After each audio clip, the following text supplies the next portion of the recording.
जय श्री कृष्ण मित्रों।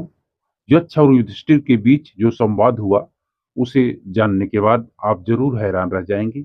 आप भी अपने जीवन में कुछ प्रश्नों के उत्तर ढूंढ ही रहे होंगे। यदि ऐसा है तो निश्चित ही इसे अंत तक आप देखें। और यह अध्यात्म दर्शन और धर्म से जुड़े प्रश्न ही नहीं है, यह आपकी जिंदगी से जुड़े प्रश्न भी हैं। नमस्कार दोस्तों, हमारे मोटिवेशनल आर के ब्लॉग चैनल में आप सभी का बहुत बहुत स्वागत है। पांडवजन अपने 13 वर्षीय वनवास के दौरान वनों में विचरण कर रहे थे। तब उन्होंने एक बार प्यास बुझाने के लिए पानी की तलाश की। पानी का प्रबंध करने का जिम्मा प्रथमतः सहदेव को सौंपा गया। उन्हें पास में एक जलाशय दिखा, जिससे पानी लेने वे वहां पहुंचे।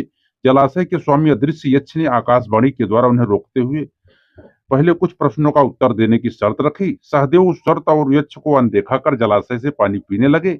तब यक्ष ने सहदेव को निर्जीव कर दिया। सहदेव के न लौटने पर क्रमशः नकुल, अर्जुन और भीम पानी लाने की जिम्मेदारी उठाई। वे उसी जलाशय पर पहुंचे और यक्ष की शर्तों की अवज्ञा करने के कारण निर्जीव हो गए।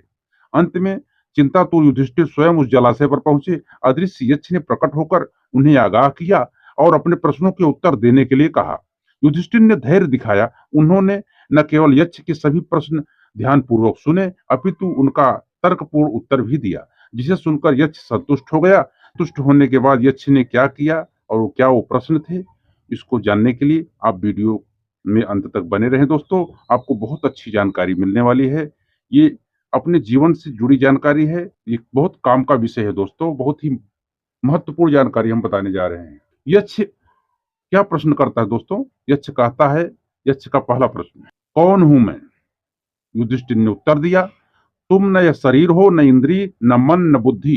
तुम शुद्ध चेतना हो, वह चेतना जो सर्व साक्षी है। फिर दोस्तों प्रश्न करता है यक्ष, जीवन का उद्देश्य क्या है?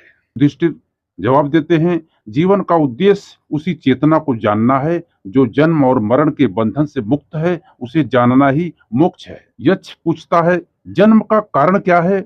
युधिष्ठिर उत्तर देते हैं, अतृप्त वासनाएं और कामनाएं और कर्म फल, ये ही जन्म का कारण है।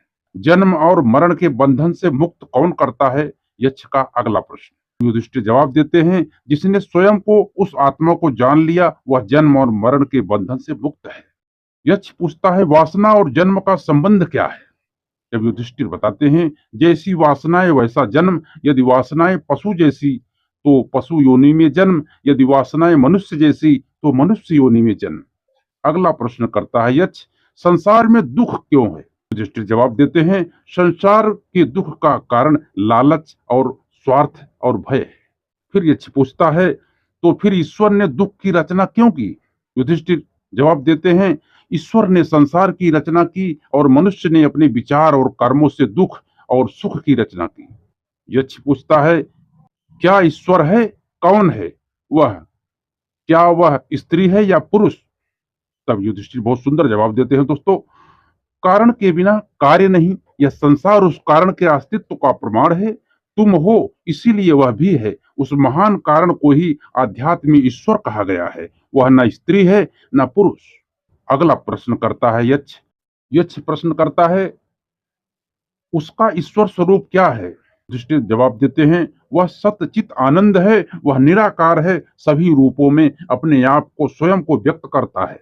यक्ष पूछता है, वह अनाकार निराकार स्वयं करता क्या है? तब युधिष्ठिर बोलते हैं, वह ईश्वर संसार की रचना, पालन और संहार करता है। यक्ष पूछता है, यदि ईश्वर ने संसार की रचना की तो फिर ईश्वर की रचना किसने की? युधिष्ठिर बहुत सुंदर जवाब देते हैं, वह अजन्मा, अमृत और अकारण है। यक्ष का अगला प्रश्न है, भाग्य क्या है? युधिष्ठिर ने जवाब दिया, हर क्रिया, हर कार्य का एक परिणाम है।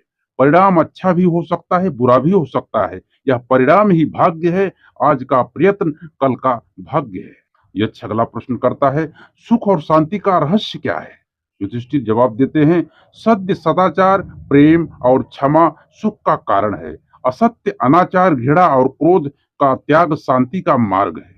यक्ष अगला प्रश्न करता है, चित्त पर नियंत्रण कैसे संभव है? युधिष्ठिर जवाब देते हैं, इच्छाएं, कामनाएं चित्त में उद्वेग उत्पन्न करती हैं। इच्छाओं पर विजय चित्त पर विजय है। अगला प्रश्न करता है यक्ष, सच्चा प्रेम क्या है? युधिष्ठिर उत्तर देते हैं, स्वयं को सभी में देखना सच्चा प्रेम है। स्वयं को सर्वव्याप्त देखना सच्चा प्रेम है। स्वयं को सभी के साथ ये देखना सच्चा प्रेम है। फिर यक्ष पूछता है, तो फिर मनुष्य सभी से प्रेम क्यों नहीं करता? युधिष्ठिर बोले, जो स्वयं को सभी में नहीं देख सकता वह सभी से प्रेम नहीं कर सकता। यक्ष कहता है, आसक्ति क्या है? युधिष्ठिर जवाब देते हैं, प्रेम में मांग अपेक्षा अधिकार आसक्ति है। यक्ष का अगला प्रश्न है, नशा क्या है? युधिष्ठिर ने उत्तर दिया, आसक्ति। यक्ष प्रश्न किया, मुक्ति क्या है? युधिष्ठिर बोले, अनासक्ति आसक्ति की विपरीत ही मुक्ति है। यक्ष अगला प्रश्न करता है, बुद्धिमान कौन है? युधिष्ठिर बोले, जिसके पास विवेक है। यक्ष पूछता है, चोर कौन है? युधिष्ठिर बोले, इंद्रियों के आकर्षण जो इंद्रियों को हर लेते हैं चोर हैं। यक्ष यक्ष अगला प्रश्न करता है, नरक क्या है? युधिष्ठिर बोले, इंद्रियों की दास्ता नरक है। यक्ष अगला प्रश्न करता है, जागते हुए भी कौन सोया हुआ है? युधिष्ठिर बोले, जो आत्मा को नहीं जानता वह जागते हुए भी सोया है। यक्ष अगला प्रश्न करता है, कमल के पत्ते में पड़े जल की तरह स्थायी क्या है? युधिष्ठिर ने जवाब दिया, यौवन, धन और जीवन। यक्ष ने अगला प्रश्न किया, दुर्भाग्य का कारण क्या है? युधिष्ठिर बोले, मद और अहंकार। यक्ष बोला, सौभाग्य का कारण क्या है? युधिष्ठिर ने जवाब दिया, सत्संग और सबके प्रति मैत्री भाव। यक्ष अगला प्रश्न करता है, सारे दुखों का नाश कौन कर सकता है? युधिष्ठिर बोले, जो सब छोड़ने को तैयार हो। अगला प्रश्न करता है, मृत्यु पर्यंत यातना कौन देता है? युधिष्ठिर, गुप्त रूप से किया गया अपराध। यक्ष, दिन रात किस बात का विचार करना चाहिए? युधिष्ठिर बोले, सांसारिक सुखों की क्षण भंगुरता का। यक्ष अगला प्रश्न करता है, संसार को कौन जीतता है? युधिष्ठिर उत्तर दिए, जिसमें सत्य और श्रद्धा है। यक्ष, भय से मुक्ति कैसे संभव है? युधिष्ठिर, वैराग्य से। यक्ष पूछता है, मुक्त कौन है? युधिष्ठिर बोले, जो अज्ञान से परे है। यक्ष पूछता है, अज्ञान क्या है? युधिष्ठिर बोले, आत्मज्ञान का अभाव अज्ञान है। यक्ष अगला प्रश्न करता है, दुखों से मुक्त कौन है? युधिष्ठिर बोले, जो कभी क्रोध नहीं करता। यक्ष पूछा, वह क्या है जो अस्तित्व में है और नहीं भी? युधिष्ठिर, माया। यक्ष ने पूछा, माया क्या है? युधिष्ठिर बोले, नाम और रूपधारी नाशवान जगत। यक्ष बोला, परम सत्य क्या है? युधिष्ठिर बोले, ब्रह्मा। यक्ष पूछा, सूर्य किसकी आज्ञा से उदय होता है? युधिष्ठिर, परमात्मा यानी ब्रह्म की आज्ञा से। यक्ष पूछता है, किसी का ब्राह्मण होना किस बात पर निर्भर करता है? उसके जन्म पर या शील स्वभाव पर? युधिष्ठिर, कुल या विद्या के कारण ब्राह्मणत्व प्राप्त नहीं हो जाता। ब्राह्मणत्व शील और स्वभाव पर ही निर्भर है। जिसमें शील न हो ब्राह्मण नहीं हो सकता। जिसमें बुरे व्यसन हो वह चाहे कितना ही पढ़ा लिखा क्यों न हो ब्राह्मण नहीं होता। यक्ष ने पूछा, मनुष्य का साथ कौन देता है? युधिष्ठिर ने उत्तर दिया, धैर्य ही मनुष्य का साथी होता है। अपनी इंद्रियों पर नियंत्रण रखना ही धैर्य है। कुछ लोग बगैर विचार किए कुछ न कुछ बोलते हैं, कार्य करते हैं और व्यवहार करते हैं। यक्ष ने युधिष्ठिर से पूछा कि अस्थायित्व किसे कहते हैं? धैर्य क्या है? स्नान किसे कहते हैं? और दान का वास्तविक अर्थ क्या है? तब युधिष्ठिर जवाब दिए, अपने धर्म में स्थिर रहना ही अस्थायित्व है। अपने इंद्रियों पर नियंत्रण रखना ही धैर्य है। मनोमालिन्य का त्याग करना ही स्नान है और प्राणी मात्र की रक्षा का भाव ही वास्तव में दान है। यक्ष ने अगला प्रश्न किया, कौन सा शास्त्र है जिसमें अध्ययन करके मनुष्य बुद्धिमान बनता है? युधिष्ठिर बोले, कोई भी ऐसा शास्त्र नहीं है। महान लोगों की संगति से ही मनुष्य बुद्धिमान बनता है। तो दोस्तों, आप लोग कहीं मत जाइएगा, वीडियो को अंत तक जरूर देखें। बस एक दो लाइन है, लेकिन ज्ञान का ही बात है, जीवन से जुड़ी हुई बातें हैं। फिर प्रश्न करता है यक्ष, भूमि से भारी चीज क्या है? युधिष्ठिर ने जवाब दिया, संतान को कोख में धरने वाली माँ भूमि से भी भारी होती है। फिर यक्ष पूछता है, आकाश से भी ऊंचा कौन है? युधिष्ठिर ने जवाब दिया, पिता।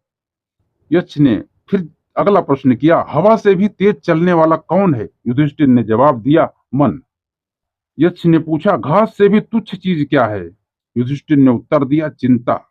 यक्ष ने पूछा, विदेश जाने वाले का साथी कौन होता है? युधिष्ठिर ने उत्तर दिया, विद्या। यक्ष पूछा, घर में रहने वाले का साथी कौन होता है? तो युधिष्ठिर बोले, पत्नी। यक्ष ने पूछा, मरणासन वृद्ध का मित्र कौन होता है? युधिष्ठिर ने जवाब दिया, दान, क्योंकि वह मृत्यु के बाद अकेले चलने वाले जीव के साथ साथ चलता है। यक्ष ने पूछा, बर्तनों में सबसे बड़ा कौन सा है? युधिष्ठिर ने बोला, भूमि ही सबसे बड़ा बर्तन है जिसमें सब कुछ समा सकता है। यक्ष बोला, सुख क्या है? युधिष्ठिर ने जवाब दिया, सुख वह चीज है जो सील और सच्चरित्रता पर आधारित है। यक्ष ने पूछा, किसके छूट जाने पर मनुष्य सर्वप्रिय बनता है? युधिष्ठिर ने जवाब दिया, अहंकार के छूट जाने पर मनुष्य सर्वप्रिय बनता है। यक्ष पूछा, किस चीज के खो जाने पर दुख होता है? युधिष्ठिर ने उत्तर दिया, क्रोध। यक्ष ने पूछा, किस चीज को गंवाकर मनुष्य धनी बना रहता है? युधिष्ठिर जवाब देते हैं, लालच को खोकर मनुष्य धनी बना रहता है। यक्ष पूछता है, संसार में सबसे बड़े आश्चर्य की बात क्या है?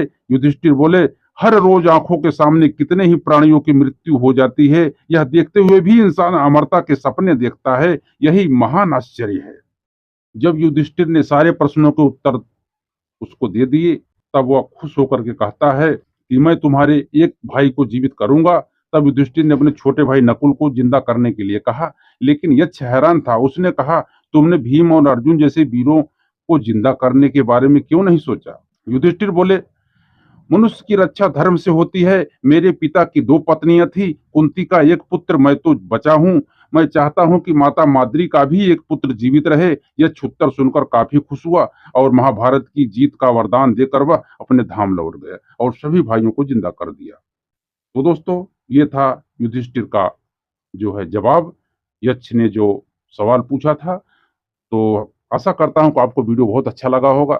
यदि वीडियो अच्छा लगा हो तो एक लाइक कर देना और चैनल को सब्सक्राइब करके बेल आइकन जरूर प्रेस कर देना और कमेंट में जय श्री कृष्णा जरूर लिखना दोस्तों। तो मिलते हैं अगले वीडियो में, तब तक आप लोग खुश रहें, मस्त रहें, आनंद में रहें और ऐसे ही ज्ञानवर्धक प्रेरणादायी वीडियो हम बनाते रहते हैं।